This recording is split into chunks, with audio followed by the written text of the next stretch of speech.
Hi, I'm Laurence Rene. I'm Simon Rowlands. We are My Passion. And you're watching the Kerrang podcast.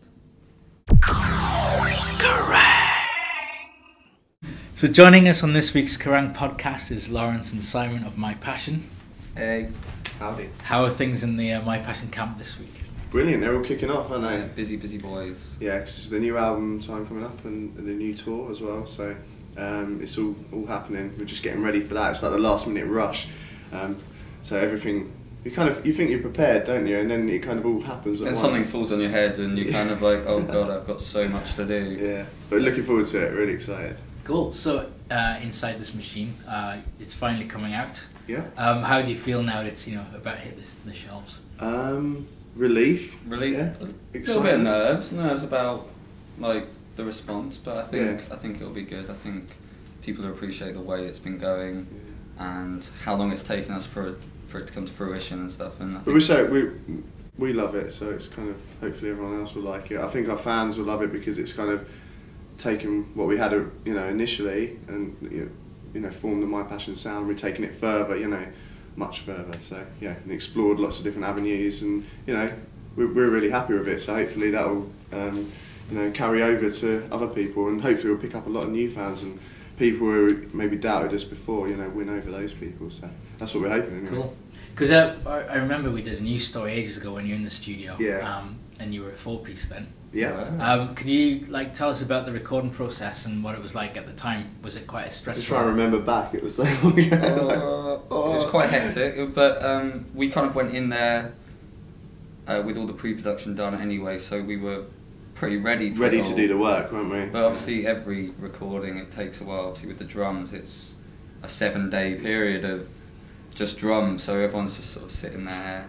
It's always left for me, working. like the vocalist is like last minute. So. Bass gets a day, so it's like... Because we were at the end, it's like, oh, here you go, you've got a day to do all your stuff, because everyone else is pissed around.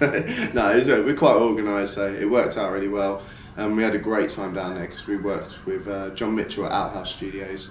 Ben Humphries as well, yeah. And we got to know those guys and form relationships with them, and they know us really well. They know where we are in the world and where we're coming from, so that makes the whole process more fun and more enjoyable. So. Cool. So do you think bands who go in completely prepared, it's a less stressful environment? Yeah, well, I think because we've never been a band with money, so it's kind of, you have to be ready and you've got that set time to actually record your album. So you've got kind of done all the hard work before that. That's just kind of laying it down, and then any magical surprises that happen in the studio is kind of a bonus, and that just adds to the record. But the core of the music and everything else around it's all done. It's better to go in with, say, 18 tracks and come away with, 15 recorded, as opposed to go in with 5 tracks and end up messing up your album. Yeah. And filling the songs like, oh god, we got to write a filler song for the album. We don't want to do that. We want to just be hits. Just hit, just the hit. hits. That's us. Excellent. Hopefully. So, Inside This Machine is quite a grand sounding title. Can you give us a little bit of insight into the meaning behind it? Yeah, it's pretty much if you've seen the album cover, it's kind of a globe that we kind of made ourselves and then built a machine inside of it with the My Passion logo at the core. It kind of looks kind of industrial, but it's kind of like, it's about creating our own world within the bigger machine, I guess, and kind of a bit of escapism. Sort of shows the highs and lows of what we go through as our world, which we've created within ourselves, and it's all totally positive in like the highs and lows, but it's a positive outlook on life in a world that you can quite easily not be positive about in. So it's kind of our about own making the best of what you have and the best of your time, in this place, and and about our experiences and the crazy things we experience, and just our lives, I guess. It's pretty much what everyone, how everyone is inspired to write, by things that anger them, love, hate, and your imagination and stuff. But it's kind of also told in a way that maybe isn't as obvious as, maybe some other bands, so. Sometimes just sing about a girl, or I met a girl down. There's a lot of those ideas in there, but we like people to find their own ideas within the album and read into it more and explore it and get some joy out of it that way as well. So it's not too obvious, not always on the surface. There's dig a bit deeper and you find some, you know, some nice surprises in there in the lyrics and, you know, music. So on April 21st, you kick off a UK tour, and you're going to be painting yourselves gold.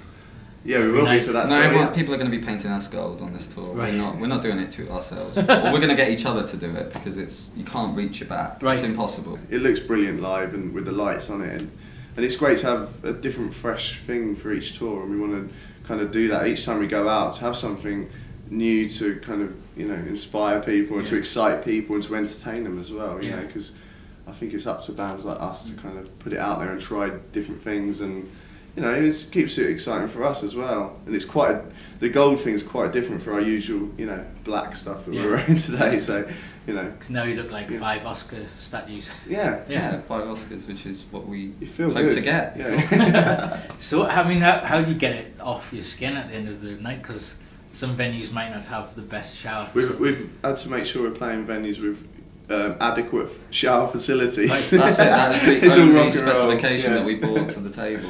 Showers. But, must have a PA and must have a decent shower. You do smell like an old penny though when you come off stage. You're like, oh, smell. And it's just not. And people that come to see us, get prepared. You know, don't wear your best clothes, because you know we're not a band that believes in that kind of barrier. So because if you stage dive, they're going home gold. And it does come off quite there'll easily. There'll be parts in the set that we've got that we're definitely planning to come out and get involved with what's going on down on the floor. That's a little secret. If you come to the tour, you'll know. Yeah, so get ready for it, and we also like encourage people to, if they can find some paint, you know, come and dress as an Oscar as well. Yeah, specific body paint rather than Dulux. Yeah, don't do that. Spray paint works well, but you know you got to be in it for the long haul. Then not just a tour. What we like might do is, if we find it comes off too easily, we might just spray ourselves gold with spray paint, and then if it comes off, it's just a nice little hint underneath you. Nice.